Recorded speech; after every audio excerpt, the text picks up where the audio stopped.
Hi, folks. Tim Conti here with Cloud Collaboration Consultants. I hope you're having a good day today. So, I've been working in the contact center industry for the last 15 years. I was a subject matter expert at CDW Corporation, a $20 billion value added reseller. And while working at CDW, I was exposed to a lot of different contact center environments. And at the time, we were really going through a big shift in the market. CDW had traditionally sold very large on-premise contact center solutions from the likes of Avaya and Genesys. Over the last, say, 7 to 10 years, the market, like most markets in technology, are gravitating towards the cloud and cloud-based solutions. Today's presentation is around the Gartner Magic Quadrant for CCaaS, Contact Center as a Service. The report was released on August 7th of this year. And I thought what I would do is just take this in two parts. One, just kind of re-review the leaders and some of the other folks in this space for contact center, very high level. If you want to go much deeper, you can schedule a call. I'll put a link in the chat, schedule a call on my calendar to talk through how we might be able to go a bit deeper here for you and also save you a ton of time, but more on that later. So first half, we'll review these Gartner Magic Quadrant leaders, a couple of changes in here.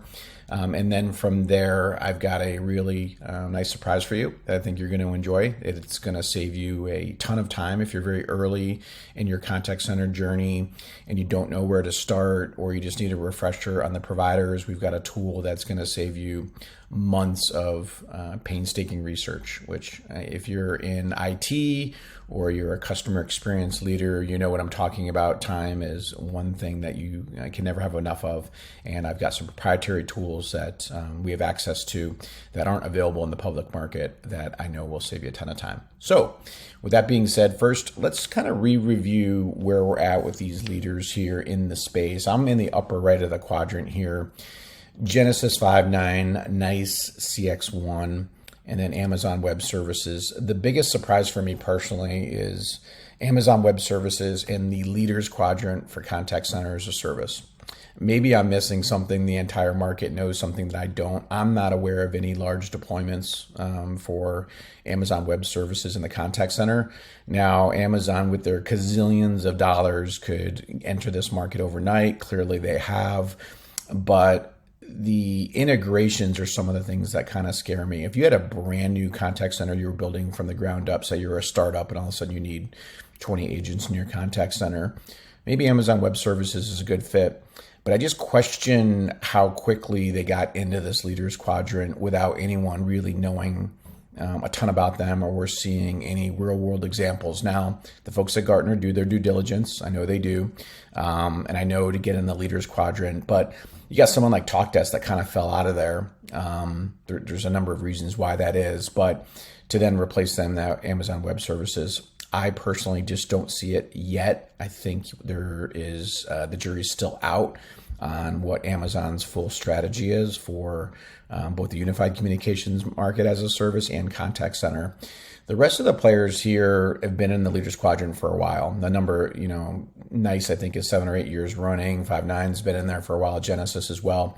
I think Genesys is really one area to focus on. They, like Avaya, who's not on this list, traditionally played in the on-prem contact center world, and Genesys has made a lot of moves to move to the cloud. I think the de facto leader here too is still NICE CX1. I think that there's been some questions regarding support, but outside of that, they definitely have the tools and the software and the implementation know-how. My team just finished a large NICE CX1 deployment for a Berkshire Hathaway company, and we learned a lot in that deployment. But we've done deployments with all of these providers with the exception of the Amazon Web Services. So if you're in your journey now and you're looking, okay, you've identified that you think you need, or you're going to move to a new CCaaS solution or a cloud contact center solution. So where do you start, right? You start here. A lot of people do it the Gartner Magic Quadrant. Most folks start in the leaders quadrant. That makes sense, but I think you'd be remiss if you didn't kind of look at some of these other players too, and even some that aren't on this list, and more on that a little bit later. But one would be TalkDesk. We've had a lot of great experience with TalkDesk. They are not without their issues in the back office as well in terms of sales and support, but they've got really great technology, really great software, and it's definitely someone that you want to consider. Cisco's done a number of things in the contact center. It's hard to keep up, whether it be acquisition or things that they've done. I don't personally see them in the mix in a lot of these things, except for if you're on a Cisco on-prem contact center looking to move to cloud. I always give the incumbent a chance because they know your environment better than anybody. So that might be a good fit there. 8x8, I would steer clear. Again, the stock is, at just a couple of bucks. And I worked at Avaya for 3 years in the cloud group and lost a lot of money on the employee stock purchase plan when they filed for bankruptcy the second time. I would not be surprised if something happens with 8x8, either an acquisition or that stock is $3 now. The latest earnings report was terrible. At least Vonage, a lot of folks, IT folks, senior leaders that we talk to about Vonage, they still have that tag of being a kind of a consumer VoIP company, right? I will tell you that Vonage is winning in the enterprise. They're winning large deals. I'd say on the contact center, I would not steer clear. I would put them in the mix for sure, but just know that when they match up against the leaders, they're going to be kind of lacking in some of the features that you might be accustomed to. But again, no contact center is the same. You might not need some of the advanced functionality that some of these leaders offer, because with those advanced features comes a higher price tag. The average price of a cloud contact center seat is around $150 per agent per month. Considering all the value you get, I think it is a value, but it's probably more expensive than your on-prem contact center. And another thing my team does is total cost of ownership studies, which I'm happy to share with you some samples. Just drop a comment in there and let me know that you want to see a sample total cost of ownership where we compare on-prem and then compare that to the new potential cloud solution. Some areas are savings, some there's not. Sometimes we save someone, a business or organization, some money. Sometimes we don't. But really the end goal is not necessarily just cost. It is getting you the right solution for your end customers. So with that being said, that's just a quick review of the Gartner Magic Quadrant for Contact Center as a Service for 2023. Here's the report. This is just a license for distribution from Nice Contact. But I'm going to show you a tool that we also have access to. And this is the proprietary tool I was telling you about.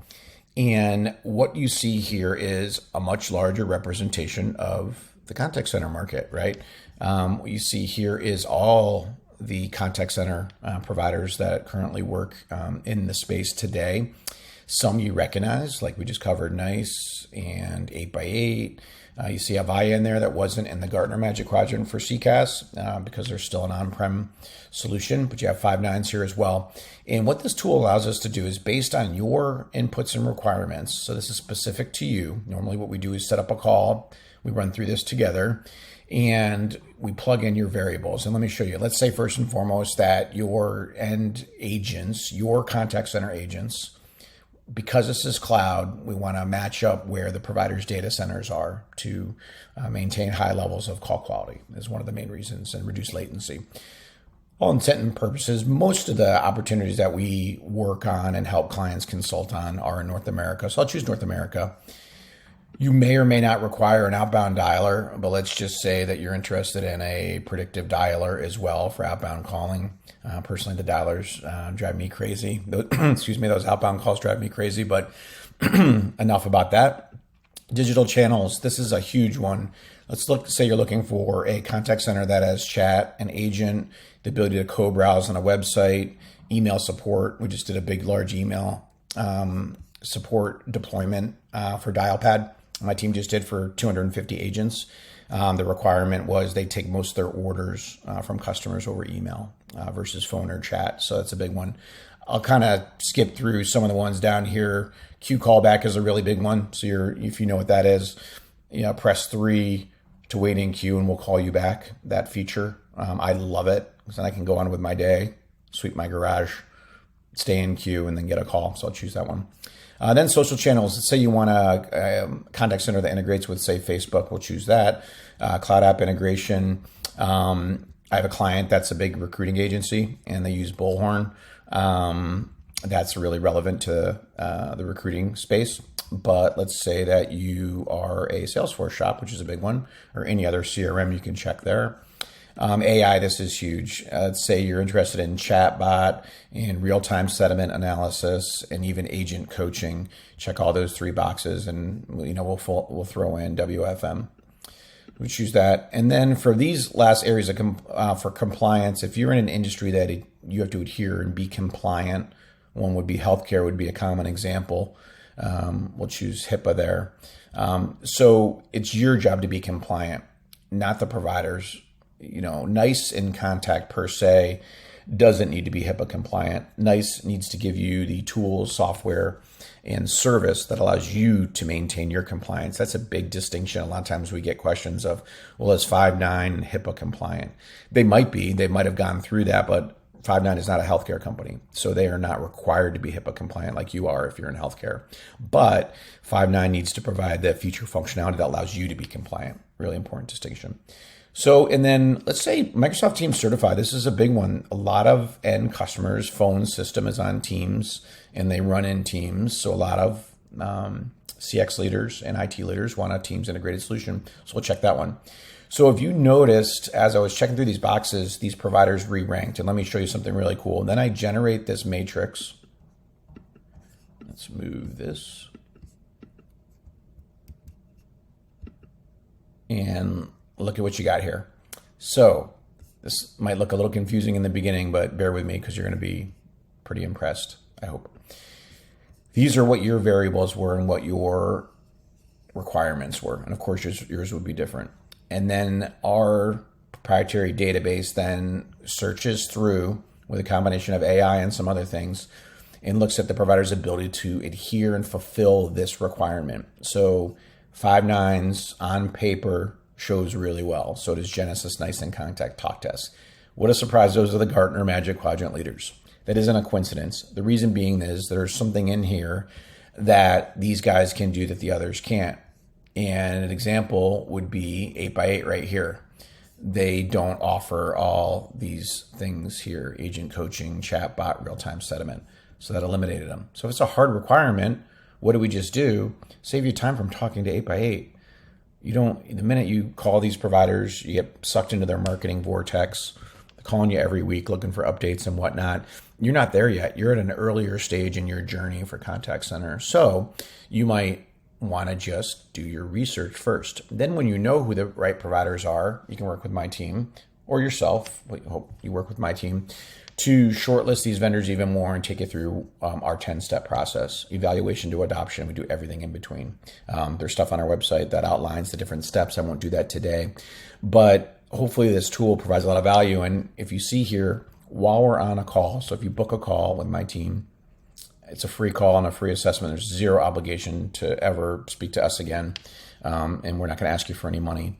But you see, we've given you the research in this full report down here. What's their sweet spot in terms of deployment? What types of pricing models do they have? Do they support usage-based billing? What UCaaS resellers do they work with? So if there's an underlying voice solution, who do they integrate with? What key acquisitions have they made? Where are their data centers located? All of this and more, 27 evaluation criteria. And make this your own. You can tell your boss that you pulled this together or you worked with an expert here, but this would take you 6 weeks to do this. A funny story, we were recently presenting this to a customer experience leader and they started rubbing their hands on their temple and we thought we were really losing them in the meeting.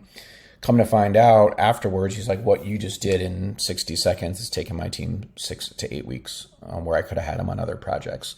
So I absolutely know there's value here at this report. If you schedule a call with us, I'll PDF this report for you and send it to you while we're on the call.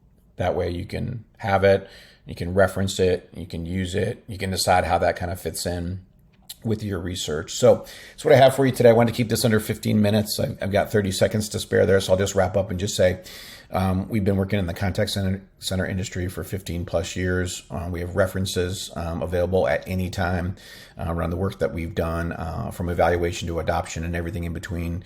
If you follow me, I've got some new webinars coming out around AI and contact center that are really exciting.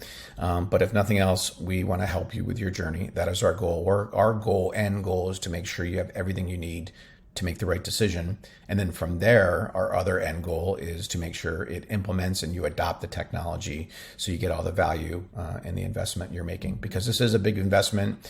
We know that this is a big project for a lot of folks. You don't be overwhelmed with the market and what's happening. Let us help you there. Have a great day. Like the video if you got some value. Drop a comment if you need anything, and my team will reach out to you. Thank you.